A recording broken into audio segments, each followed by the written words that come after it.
people are getting a lot of me, but they're not getting all of me. And that's really helpful to know that there are things that I'm going to share that I feel like are going to be very helpful. Or if I could share my struggle, then maybe that's one less struggle that somebody else has to have. But the way in which I present it or the amount to which I share about it is my decision alone. This is Therapist Clubhouse, a podcast for private practice entrepreneurs. I'm Annie Schusler. This week, I'm talking to Dr. JaNaè Taylor, a private practice entrepreneur in Virginia Beach, Virginia. Listen as she dives into creating a podcast for Black entrepreneurs called Minding My Black Business, niching in her private practice, and her insights about self-care, boundaries, and much more. Welcome, JaNaè. I am so excited to talk to you. I am so excited to be here. Thank you for the invitation. Absolutely. So I want to talk to you about your whole entrepreneurial journey. And I know that you have a new podcast that I'm really excited about, Minding My Black Business. And you have a private practice, which you've had for quite a while. So let's just start with your practice. How long have you been in private practice and who do you see? That's a good question. So I think it's been a little over 2 years since I've been in private practice. And it's probably been about a full year that I've been full-time private practice. So prior to that, I had a full-time job and was seeing people in the evenings. So this first full year of full private practice, actually it's been a little longer than that, has been great. It has been great, challenging in all the good ways. So I work exclusively with the Black community. In terms of clientele, I do individual, families, some couples, and I'm sort of toying around with doing a group in the spring. And then, right, I know, I'm a little nervous about it, but I'm excited at the same time. And so I see clients as young as 16. It used to be 13, but 16. As I age, I realize I need to move my age up. So 16.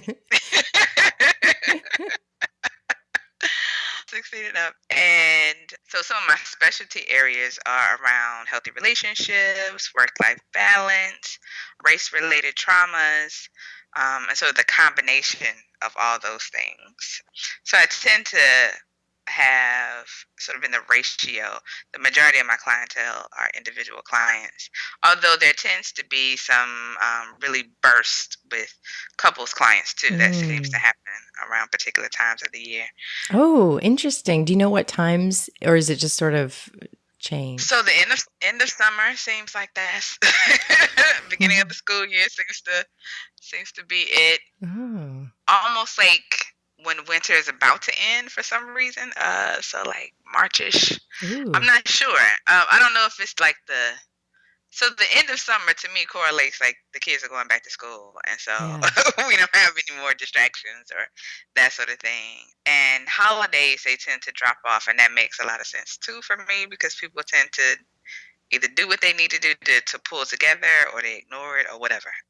Right. And then I'm thinking about my own relationship. I'm like, do we have problems in those times of year? But I'm thinking like over the holidays, I think a lot of couples are probably like, I mean, sometimes it can be wonderful, but sometimes maybe like building up problems that they're then going to go to therapy about. Right.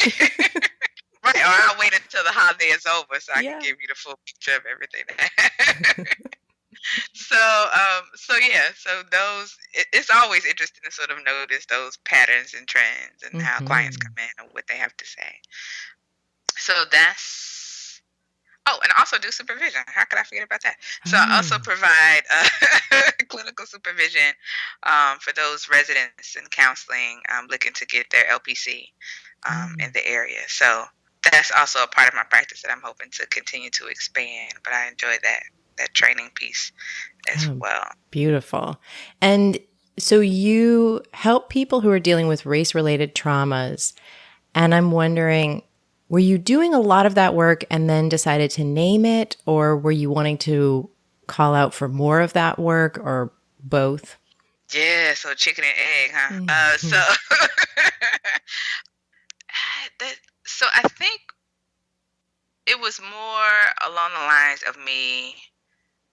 So I remember when I was putting my thoughts together around starting the practice, the private Mm-hmm. practice in general, and I was sort of conflicted in a lot of ways about how specialized I should be. Mm-hmm. And I remember even having a lot of hesitancy, even saying that I'm working exclusively with the Black community.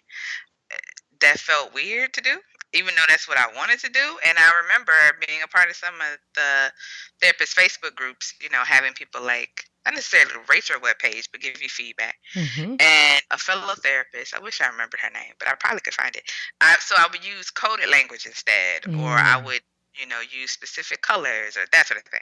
And so she finally just asked me, like, "Are you aiming this toward a specific audience?" And I was like, "Yes."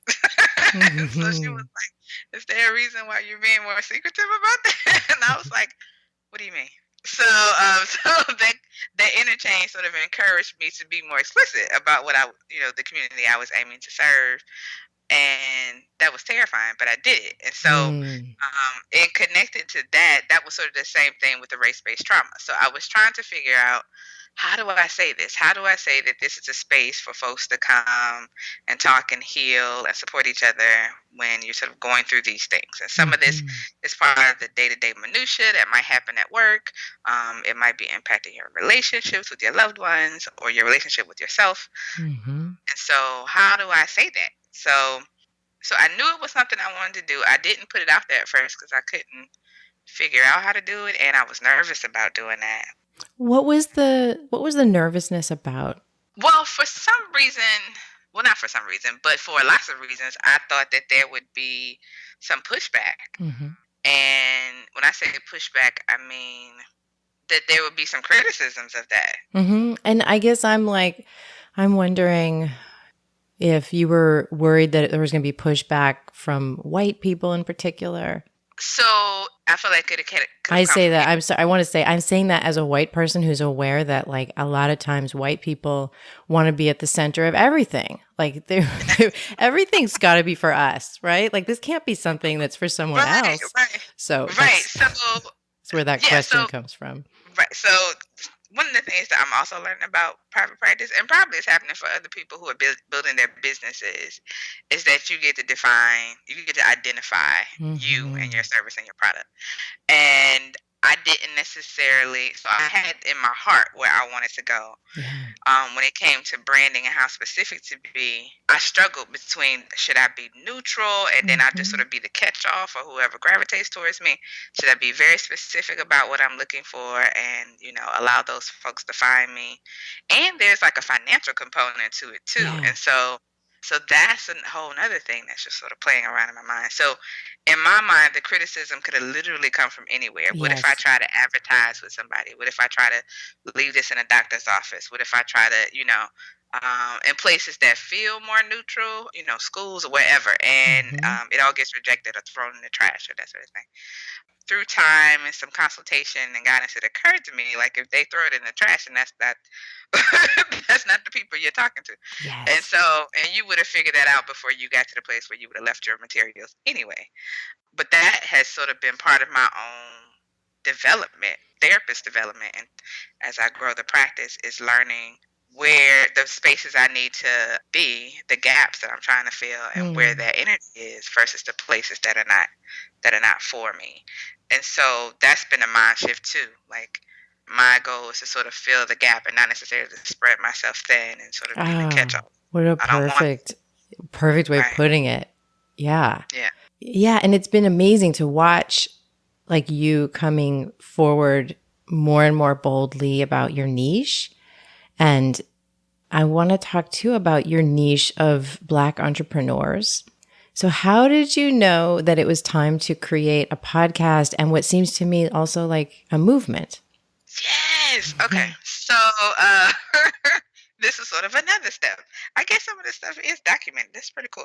So in in being as thoughtful as I was trying to be and growing the practice, I share an office suite with two other colleagues and friends, and we'll have those moments where everybody's free or whatever, and you have 5-10 minutes before clients, and we'll sort of sit down and share.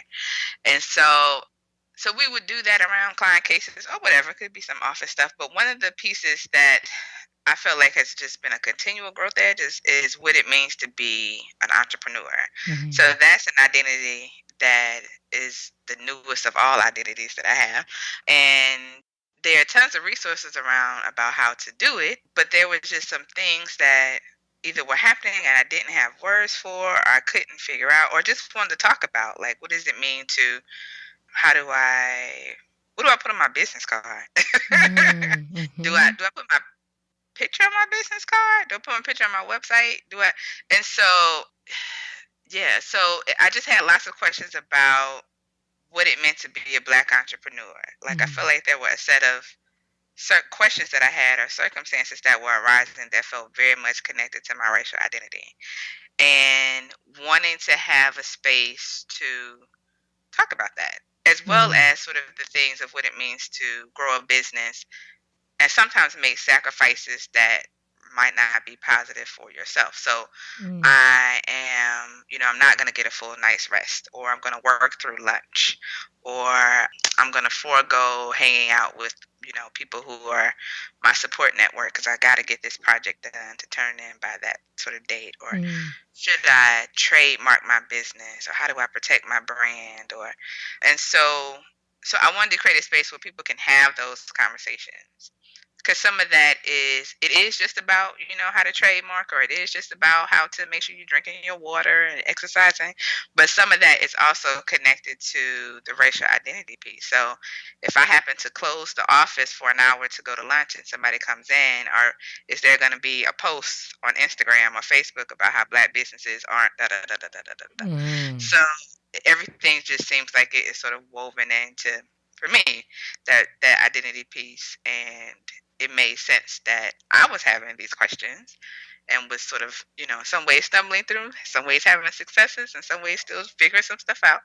But I thought that was a good way to connect both the entrepreneurship piece as well as the mental health piece, because in my mind, some of those things are very much connected to mental health. So connected. Yeah.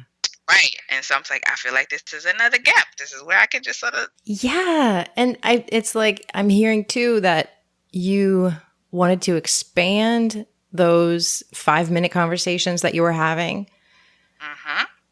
like really safe conversations. And I feel like we can't really grow or learn very well outside of safe spaces, right? Like it's really hard to learn if you're feeling like, I don't know if this is if this is going to be safe. And then you were also like creating the movement that you felt like you needed. Exactly. So it Mm. was a bit self-serving. So, Well, I don't know about that, but you're kind of looking over your shoulder like, well, I need this. So I know right. there's a bunch of other people. So let's do this. Yeah, that was part of what was happening in those shorter conversations, and then sort of Mm. even turning to folks who were not in the field that I knew were also having either had an established business or starting businesses, and they were having some of the same questions. So I'm like, this isn't just for this discipline. There are these sort of universal questions that people are looking for. And so when I say self-serving, I mean that I thrive with community. Mm. Mm-hmm. So being able to be a part of helping people connect, even if I'm not even saying anything, that does me good. And so this was a nice way to sort of match that just like general personal interest and professional interest with something I see as my own community interest. So yeah, I have.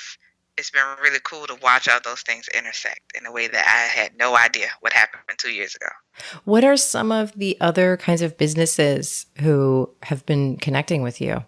Well, I've been in communication with an intellectual property patent attorney. So we just did an episode recently about that. And she's coming back because her name is Candace Walter, and she's out of Texas. And so she was just sharing so many golden nuggets. I was like, we probably should chop this up and not just, not just have this Mm-hmm. in one podcast episode. And then one of my colleagues, who's also a therapist, we talked about for him what it means to some of that the marketing pieces about how to, at what point can you be neutral as a therapist? At what point do you have to sort of put yourself out there as a therapist? And as a Black man, what does that mean? Mm. And one of my very first interviews was with my sister, which was really helpful because that helped with some of the podcast nervousness of just doing the interviews. But so she does her business on the side, and she's an artist and sells art. And by day, she's an urban planner.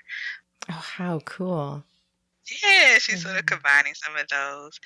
And then another entrepreneur is a good friend who sort of has like a social justice, social advocacy spin. Like if you would think about Hallmark having like a social justice branch, then that would be her. So she created some stationery and cards, and the name of the business is called Seat of the Free. Mm. And so she's created like these caricatures around like white patriarchy and a whole bunch of stuff. So and then there's some other folks I'm trying to get closer to me in terms of in my community that I am in conversations with who are just local business owners that I want to talk to as well, and other podcasters. So my eyes are like wide open. There's so many people I want to, So exciting. And I'm going to make sure that your stuff is in the show notes so that people can find you and then also find all of those other people. So interesting. And I'm curious, like in this whole movement, are you considering expanding your business model? Are there any kind of plans that you can share with us? Because I'm just dreaming. I'm thinking, I mean, you know me, like I can't help thinking this way, but I'm thinking like, oh, wow, like you could be really serving people along with the podcast. You could be really serving people in building their business and creating safety to talk about their business in all these ways. So yeah, anything you want to share? Right. So I appreciate that question. It's so timely. So yeah, I am. I would love to, or I am doing that. I shouldn't say I would love to. I am doing that. So some of the things that I'm starting off with is creating a space to have like some one-on-one consultations with entrepreneurs who are finding themselves sort of like in a cycle of being stressed and growing their business, and what are maybe some game plans or some ways in which they can attend to their mental health as they grow their business. So that's something I have started and have put on the website, the Minding My Black Business website. I would like to at some point, maybe even expand that to having like small groups in some sort of way online. I'm hoping to. There's some other things that I'm wanting to do too in terms of like getting connected to the community. Like I think it would be, I would love to be able to like go to not necessarily career fairs, but maybe like get in contact with some sort of like business schools or something. And so to do maybe, even if it means I come in for like a lecture or something, I don't know. Yes. But so that sort of piece, part of me is thinking about merchandise because I love the name, and I don't know what that looks like. I mean, in my mind, I kind of see it, but it's very fuzzy. And so I would love to do some of that too, because that's a nice way to sort of spread the message far and wide. Mm-hmm. But yeah, so I sort of daydream and have all these ideas, and part of it is trying to make it a reality. But yeah, the sky's the limit. Yes. And it feels like the way that you're doing it is so right. Like it just feels like it's so high quality. And when I look at your site and the images, it just feels so cohesive. It's really wonderful. Thank you, Amy. Mm-hmm. That's so reassuring to hear, because yeah, the website was definitely a labor of love, and some points drove me crazy, but in a good way, because I wanted to get it just right before I, press publish. But yeah, but it's also been fun, and for me, that is an indicator that I must be on the right track. Like, even though it's driving me crazy, I'm still here, and I'm still with it, and I'm still enjoying it, and I can see the ways in which it can sort of have a life of its own. So, and that's a good job to have. Yeah, there's a difference between feeling overwhelmed and kind of drained, or overwhelmed. I mean, I don't think you used the word overwhelmed, but I guess that's me. But feeling overwhelmed and excited, or fed by it. Yeah. Right. Yeah, that's absolutely it. Absolutely. What, I wonder, with your website, what did you end up doing in terms of a platform and figuring out? Did you hire a designer, or did you do it yourself? So, yes, I did hire a designer Mm-hmm. because on my practice website, I didn't. Mm-hmm. I did a like one of those standard platforms like Wix, Weebly, Squarespace, those types of Mm-hmm. things. So on this one, I wanted to try something different. So I hired a designer, and fortunately, he was so flexible Mm. because for someone who likes a lot of control, I had to turn it over to somebody. And so I must have emailed him and called him and Skyped him constantly for like 3 months. And so so he did a bit. He was so, responsive, and all that was my worries and concerns and anxieties, but he did a really good job of like responding to that, so to help that process. So I hired a designer, but it like every last bit of it was like, nope, I want it to look like this, and I would draw it and say, can you make it look like this? I want a picture there, that sort of thing. So he made it magically appear, and so that was, yeah, definitely a collaboration. Mm.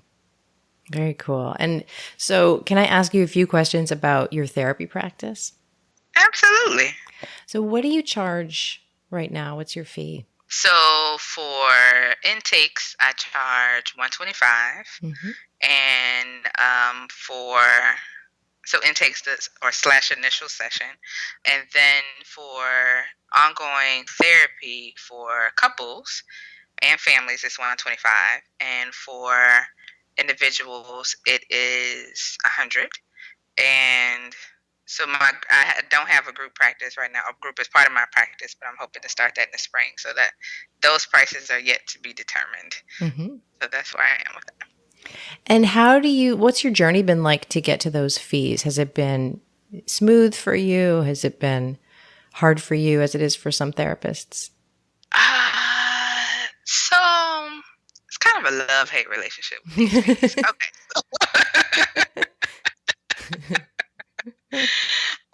So because I'm an empath, so a caring person, and not that people who have fees aren't caring persons. That's what I'm saying.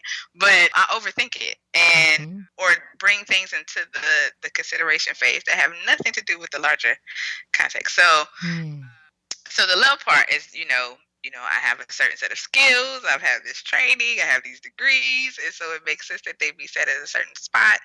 And I remember at the beginning of starting the practice, doing research around sort of like what's the market looking like based on, what I have to offer, and my expertise versus what's out there in this, Virginia Beach area.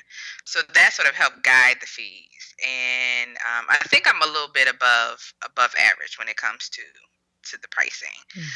As I expand, so the hate part is like sort of that doubt around, because I'm also wanting to make some shifts. I septic insurance currently, and I'm on some EAP panels, and I do have some full pay clients, and I'm wanting to make a shift to even change that ratio a little bit more and have even more full pay clients. And so that is, and at the same time, while I'm wanting to do that, as I add things to the practice and add particular services, I'm having these thoughts about raising my fees. So that's a whole another thing that I'm having to battle internally, not with anybody else, just all internally. Right. Yeah. Yeah. There's enough internally, right? Right. Right. So these fees are definitely a love hate. So, but in honesty, the fee structure as it is what it was at the very beginning when I opened the practice. So I haven't made any shifts, and so now I feel like it's time to start figuring out when I'm going to do that. It's on my agenda, but I haven't made any actual action plans at this point. Yeah. Yeah. Thanks for sharing that. Fees are so complex, right? There's so much there. Yeah. Right. Yeah. And then I'm thinking you've got all these new opportunities with the podcast. And are you noticing people calling you to work with you from the podcast? I mean, and if the answer is no, it's about to be yes.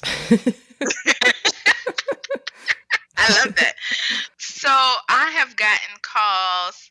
So I've gotten communication from the podcast, but not necessarily as a client. So I've gotten communication about how we could collaborate. Maybe Mm-hmm. they have a podcast, or maybe they're interested in being on the podcast.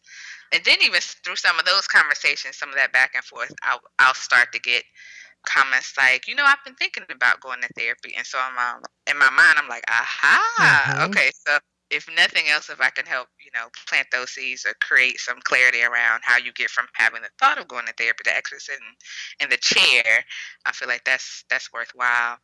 And I've been able to connect with some local businesses too that didn't even know that the practices existed. So Mm. there are it hasn't been like a direct, like, hey, I heard about you, can I, sit in your chair, sort of thing. But I feel like that's sort of where some of the energy is going, Yeah. and that's great. I'm not mad at that. Yeah. And yeah, and I think it takes a minute for people to get into the podcast, get to know you, and then connect all those dots and be ready for therapy. But it Right. makes so much sense that that's on its way, and that I bet a lot of people are also going to be, all over the country are going to be eventually more likely to seek out therapy because they're listening to the podcast, even if you never know about it. Yeah. Right. I would love if that's sort of the effect of that. And I had even been thinking about, and even where I am in my own podcast episodes, a lot of all the episodes really at this point have been kind of business related. And so I think the next set that I'm about to roll out will be that combination of, like, once you start to have those thoughts about maybe I should go to the therapy, what does that look like? How do you get from the thought to the chair? And so, Mm.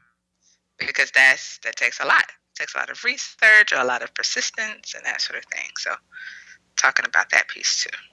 Has anything about the process with the podcast surprised you? Everything surprised me. Yeah. Me too. And I'm saying that, but I'm really serious. Like, Yeah. everything from, like, the equipment Uh, and what was I doing? Something, everything to, like, oh my goodness, I need to get an external hard drive because these files are large and they're slowing down my computer. To, oh, I need to, I see somebody that I feel like I need to, or would be a great guest to have on the podcast, and trying to figure out how to get to them, and finding great podcasts as people will respond to you like, oh, I did, oh my goodness, that sort of community that's happened. Everything is a complete surprise, and sometimes I feel like I'm just running around in circles, just touching all things. And so, but that's okay. I'm allowing myself to run around for right now. mm.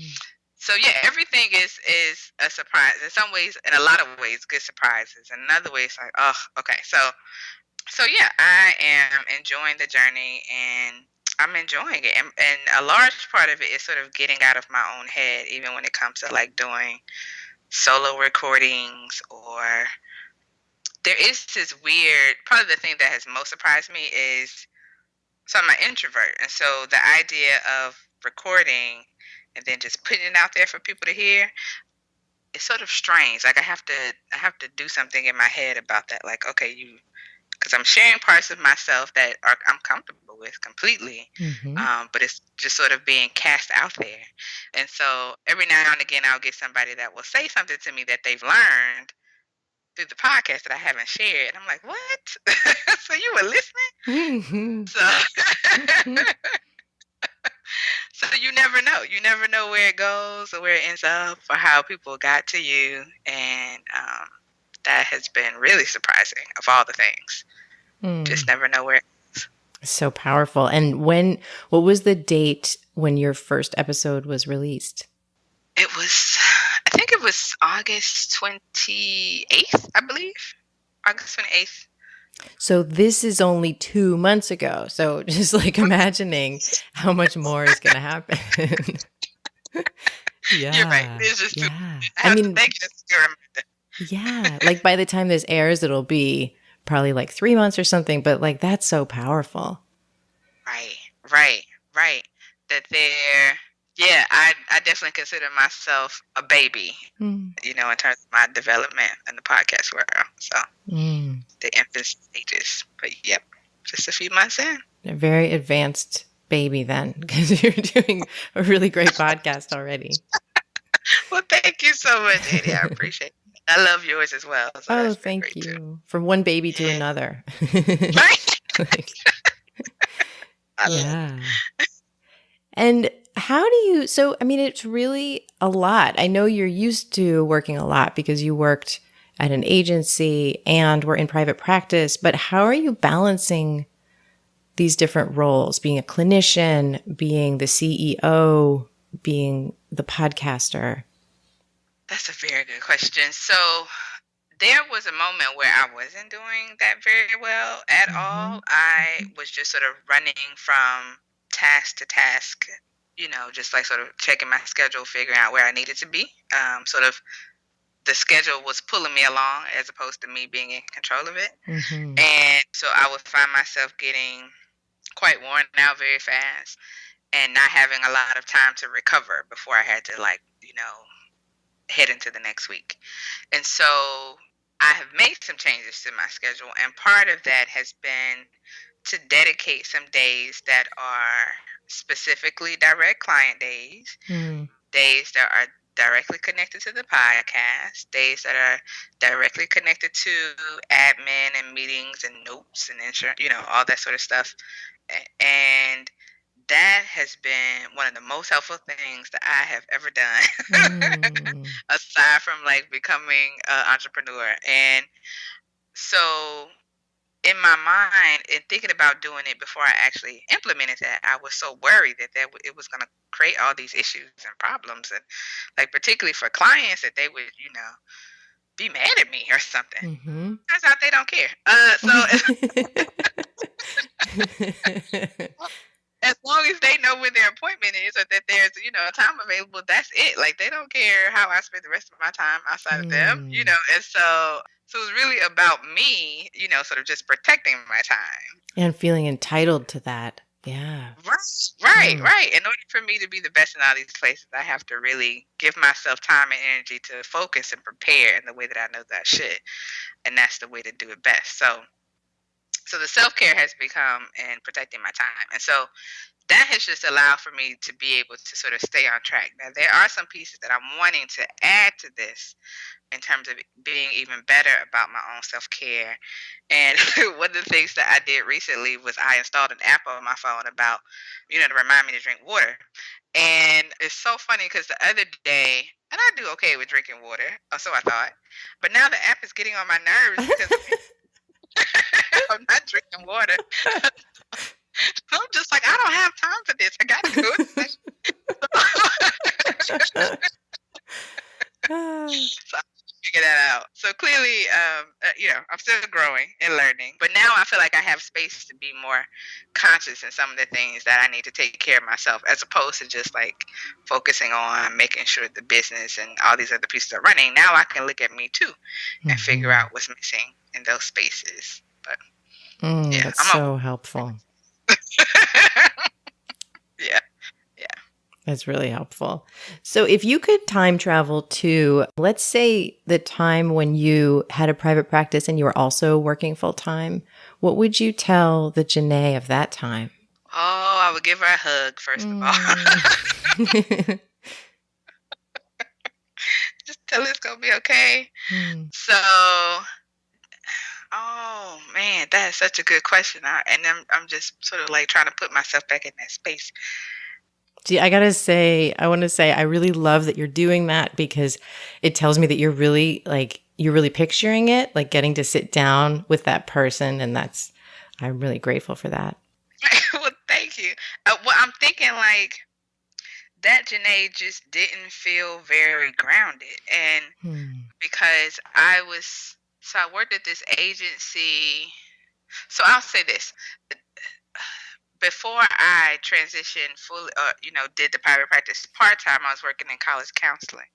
And I left college counseling because I knew I wanted to do private practice, but I took a job in between that time where I was still working 40 hours a week and was doing some work with the EAP, an employee assistance program. So I wasn't doing a lot of direct counseling work, which is probably helpful because I was doing that, in the evenings. But that 40-hour week job was not my passion. And so I would be kind of miserable from like Mm. 8 to 5. But then from like 6 to 8 or 6 to 9 even, I would be having a ball, but then I'd be exhausted. So, and even when I was seeing clients, I wasn't seeing them in a space that like had my name on it. So Mm. I would go to someone else's practice and use an office space, or I would do office sharing. And so nothing felt like mine, even though I was putting all these things out with my name on it and had a website. It just didn't feel like mine. And so Mm. I remember thinking, like, okay, I am not where I want to be. And so I have to, keep moving forward and this is all going to pay off. I remember sort of having that sort of faith and reminder in myself, but still just being quite exhausted by the nature of it all. And so, yeah, I think the first thing I would do is give her a hug and maybe even let her know that there's some things that are coming that she's not expecting, and it's going to be so fun and so great, and that she's going to have stuff that's her own, and her name will be on a wall and on a door and on a business card, and just the way she wants it to be. So, but yeah, that was an interesting space for sure. Mm. Oh, that's very moving. Hmm. So, will you help me with a listener question? Of course. Listener question. Okay. So, this person said, if you have a side gig like podcast, blog, etc., and you show more of yourself on that platform, do you worry about clients finding that? How do you cope with showing more of yourself to the world? Oh my goodness, I didn't write that, did I? So, No.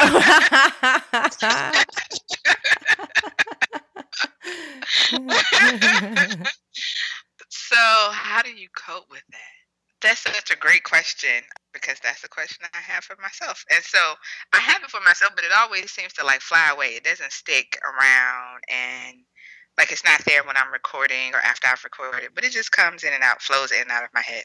And so I sort of have a couple of things that help guide me. One is that I have like a particular set of boundaries. Like, I am sharing things about myself on these platforms. So on my website, on the podcast, I'm talking about, things connected to me as a therapist, as a business owner, as a Black person, that sort of thing. And they might even be about something that have happened that day or recently, or a struggle I'm having. But I know that they're people are getting a lot of me, but they're not getting all of me. Mm. And that's really helpful to know that there are things that I'm going to share that I feel like are going to be very, very helpful.